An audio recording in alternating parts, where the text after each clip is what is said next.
Hey, what's up, guys? How's it going? Long time no see. I'm not gonna do a live today because I'm too busy. But I did want to comment on my post the other day where I was talking about what's going on. And again, the no makeup face. I have a little lipstick, but not really that concerned. Yeah, with my ID being stolen, my license.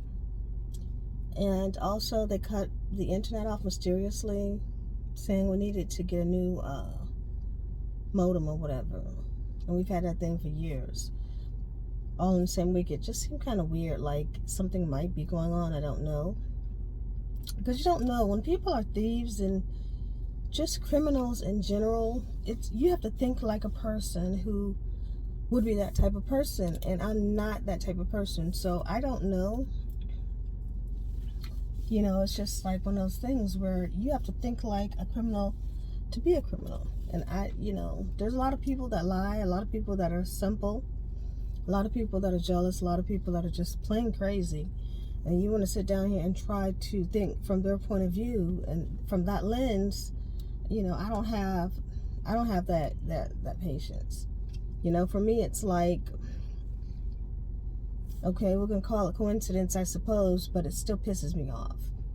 There's nothing like identity theft to ruin your credit, possibly ruin your life if they go out and pretend to be you in some position where it puts your life in danger. And, today we have trafficking. We have a lot of people out here stealing. A lot of people that are just trifling as far as I'm concerned. I mean, there's no other word. I hate to use the 90s phrase, but it's trifling. You know what I mean? Trifling. It's trifling. Everybody needs money. Everybody has their own situations, but nobody should have the nerve to steal from somebody else and then on top of that put their lives possibly in danger. That to me is unacceptable. In addition to the fact that, it's off-putting, it's nerve-wracking. You need your ID for certain things. And, it's bad. It's really bad. Yeah, I had that happen one time. I was in California, and when I first moved to North Carolina, I had that problem. Because identity theft is a big business, I'm sure. But I just don't need that right now. You have to just chalk it up to bad luck, and deal with it and move past it. But it's just still, it's in my opinion, a shame. It's a shame. I mean, it's just like, man, you can't win for losing though, right? All you can do is keep trying, because the more angry you get, the worse it becomes. And you try not to project onto other folk your anger, even if some do deserve it. The thing is, now with this new type of criminality, these people are so sneaky. Like, you can't even get angry at them even if you wanted to, because you have to prove that it's them that did it. You know what I mean? Like, you can sense it. Like my neighbors in North Carolina, it's one of them or all of them colluding, and quite possibly police harassment, because I've been through all of that, and they're so effing see-through. It's like having a child that went to the potty on himself and hides behind the refrigerator. So see-through. Jasmine used to do that. Don't tell her I told you guys, because she'll be mad. She hates it when I talk about when she was a baby. But yeah, potty training was a little difficult for her because she hid behind the refrigerator. But when a child goes to the bathroom, you can smell it. And I'm like, Jasmine, I can smell you. Why are you hiding? And on top of that, I can see your hand sticking out from the side of the refrigerator over there. So I know that you're there. So yeah, that's what they're like. It's like you can plainly see them, but then they pretend like you can't. It's kind of disturbing. It's kind of one of those things like, find a way to make people believe you, even though you know it's true. Prove it. And it's disgusting, really. I hate cowards. You know, it's just a cowardly thing to do. Like I was talking on Twitter about there being that SZA video, and I don't even watch the messages came up in my feed. So I decided, because this trailer showed her shooting a person's head off with a gun, a phallic symbol, to go ahead and watch it, because I just want to see if she really went over the deep end. And apparently she did. So, hey Jazz. Hi. That's what it was in the video. Some guy with his hair with leopard print, probably Freemasonry and the beta sex kitten programming and all of that, and she's supposed to be proving something, but she just looks like a weirdo. You know, I mean, if somebody broke into your house or something, sure, but you're at the table holding this guy hostage and you shoot his head off. I mean, Blaxploitation doesn't even begin to explain that whole thing, and it's awful. I mean, you're talking about everybody's redoing the 70s. I mean, the 70s wasn't that bad because Pam Grier was by herself. She wasn't trying to get a man's attention all the time. It seems like all of her videos are trying to get men's attention. And those women who internalize sexism like that are really quite dangerous.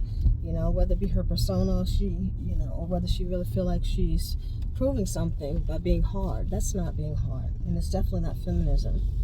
It's just, like I say, trifling. You know, trying to promote violence. We don't need any more violence in the black community. And I think it's disturbing.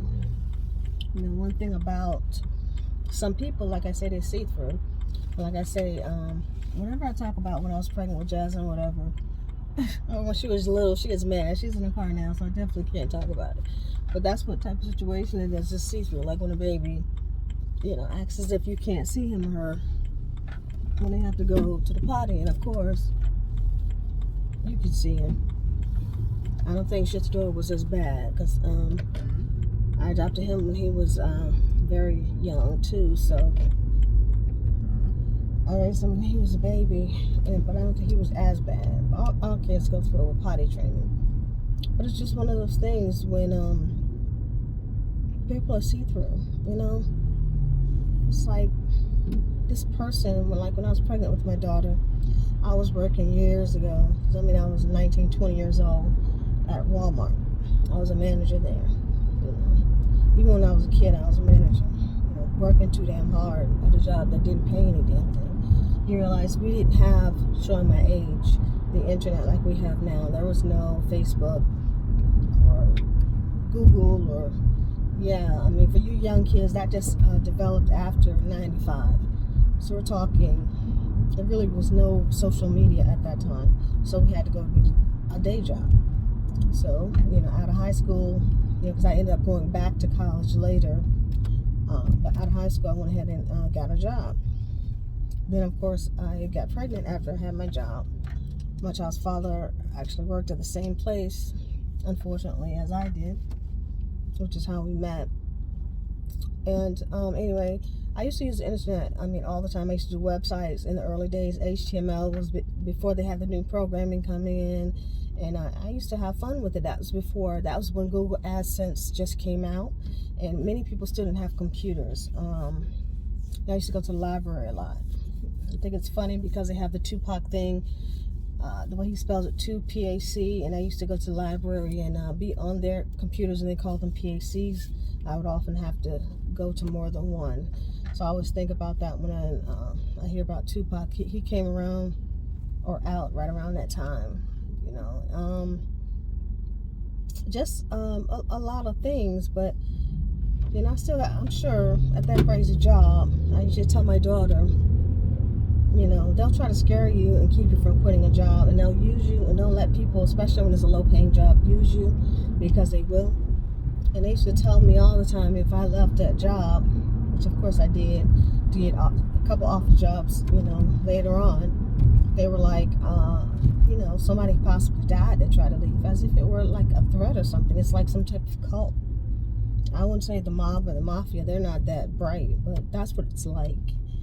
And it was crazy. It was hard to get out of it. That was like before the Walmart Supercenters even came out. But it was, because it was the early days, it was just really hectic in there. People were really even more crazy than what they are now. And like I said, I was a manager there, department manager. And I was pregnant, and I think I had to like take a break. You know, when you're pregnant, you have to get off your feet and stuff. But before that happened, it was like 100 degrees. And I always think to myself, honestly, I should have sued Walmart, because there was a fabric department that because I had to take a break and not be on my feet so much, I was sent back to take a break. Also, I had to answer phones for a while, but whatever, you know, light duty.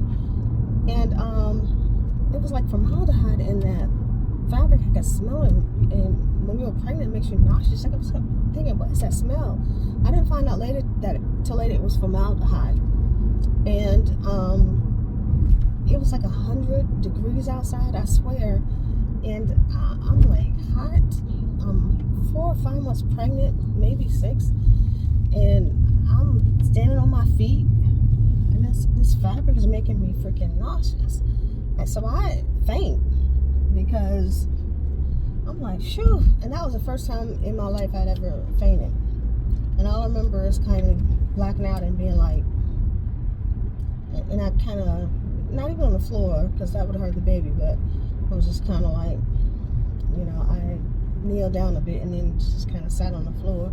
And they came over to help me, you know, but I kind of blacked out a bit. And they took me to the break room, and I think I left for the day. But it was just, you know, it was over that quick. But because I was pregnant, obviously, you know, I needed to go home. They didn't call the paramedics or anything. But it's like, years later, people are still talking about that and telling 3 different lies. Not even 3 different sides of the story, because there's only one. But could you imagine somebody who was that stupid, that vengeful, that immature to be 30 years later telling a lie? It's like I'm telling my age, I'm 48. And, you know, going back and saying lies about something that happened 30 years ago, could you imagine that? Or even someone at that time capitalizing off of something and just making something up and just rolling with it over the years, but being too embarrassed to say they had lied in the first place. That's like the story of my life. I mean, these people are absolute idiots. And I mean, it's a circus as far as I'm concerned. It may very well be a circus, you know, like what we used to call the circus back in the day, when there was a lot of crooked cops and feds and all kinds of illegality going on. And then they hire people from the street, like the people harassing me, who were just desperate dummies trying to make some money and use somebody, you know. And it's the 1980s vibe, and it's annoying. It's like, it's so see-through. Like I say, it was just like a baby at that age. It's just that see-through. It was like, really? I mean, we're the only 2 people here. I see you hiding behind the refrigerator, you know, come and get your diaper changed. Like, they're the biggest dummies I've ever seen in my entire life. And they just are ruthlessly stupid. I've pretty much had it. The harassment is just, it's so dumb at this point for you to be telling repeatedly over and over again stupid lies. I guess they go find other people to lie, like to tell the lies they're telling. They go find different people, and people are dim-witted enough to believe it. And normally I would not care, obviously, but if there's harassment involved, then yeah, I care, because you had to be delusionally stupid to sit down here and believe anything anybody told you anyway. You know, you don't know if that's true or not. You don't just go off of what they say. But some of these people, you know, they're always jealous. And that always jealous, that demonic type of possessive behavior is inquisitive in itself, and it's indicative of what this new generation has, you know, not necessarily been all about, but has been really closely related to. Like I said, there's a lot of folk out there who are saying Generation Z was set up to be that generation to be used, because there's something within that Z as far as the Greek alphabet and going all the way back, you know, to the Sumerians and all of this and all of that. So they're trying to capitalize off this generation so that they can use their insecurities against other folks, and obviously against themselves, you know. And that, it's a little scary, I think. You know, you still got some older dummies out here. They're just sitting up here, as far as I'm concerned, making damn fools of themselves. But I mean, that's shameful in itself. then you have the newer generation you're trying to indoctrinate, because it's the same 80s type behavior. I don't know, are they reincarnating people that died in the 80s to come back now? I don't know what's going on. This is kind of what it feels like, because the vibe is so similar. It sounds crazy. The vibe is so bad. Like, you know, early 80s, mid 80s, you know, I don't know, it's just really weird. Like, I was a teenager then, so sad, really. Maybe it's a machine where they have it set up where they have certain individuals who instigate. Obviously, the music industry has a big influence on that. Obviously, the entertainment industry in general has their hand within that, because propaganda, promotion, and all types of advertising, you know, that affects the youth. You know, we were the Pepsi generation with Michael Jackson and the infamous Alfonso Ribeiro commercials, and the time his hair burnt off, and all of this and all of that. Thriller, that was our generation. Even though I would say maybe even Thriller and stuff was the 80s, that was a generation before I was a teen. But that's what had the biggest impact, because Thriller was a little earlier. But yeah, it's like what? Yes, just a door. That's why I love Michael Jackson. Yeah, that's why I might miss Michael Jackson. Okay. Yeah. Anyway, I should have maybe done a live, because I hate finding time to upload. I got so many things to do, and it's so annoying. You know, I think they need to have a better platform. I told you I don't like Facebook, because I know they can fix that algorithm so that it works better, but they don't fix it because they want the information from our accounts, the data, which is why they have it set up this way, where it's so cumbersome just to do simple things. Instagram's a little better, obviously, which is why I used it sometime, but they can make that more user-friendly as well. So, I don't know, you know. Elon Musk just bought Twitter, so we'll see what happens with that. I've been trying to stay away from that scenario, because, I mean, we don't know. Good or bad, we don't know. You know, white supremacy, maybe it will see a rise. I don't know. What will happen to Black Twitter? I don't know. I mean, we'll just have to wait and see. But I'm just going to keep keeping on no matter what. You know, it would be nice if I can get a verification symbol for the work that I do, not based upon popularity. That'd be great. I'd love to see that, but I don't know if that's ever going to happen. You know, I think they're going to go to a model where people are going to have to pay for Twitter. I do see that happening, and I kind of saw that years ago, and I see it with Facebook and another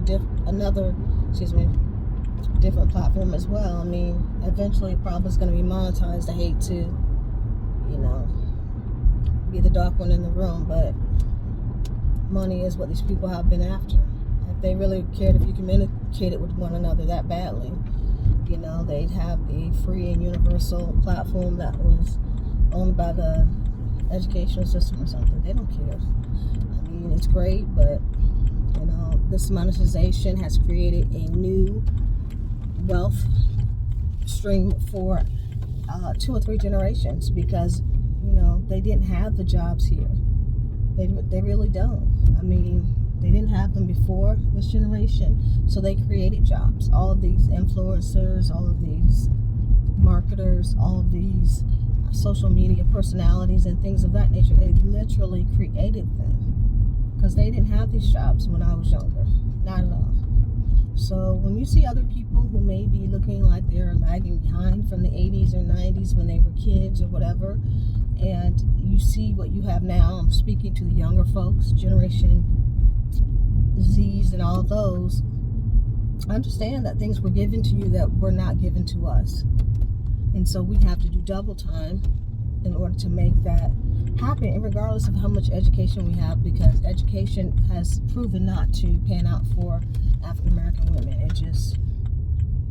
It isn't what it should be. You know what I'm saying? It's still the click thing, it's still the who you know, and so forth and so on, and that's really a shame. But anyway, I'll talk to you guys later. Hope you have a great day.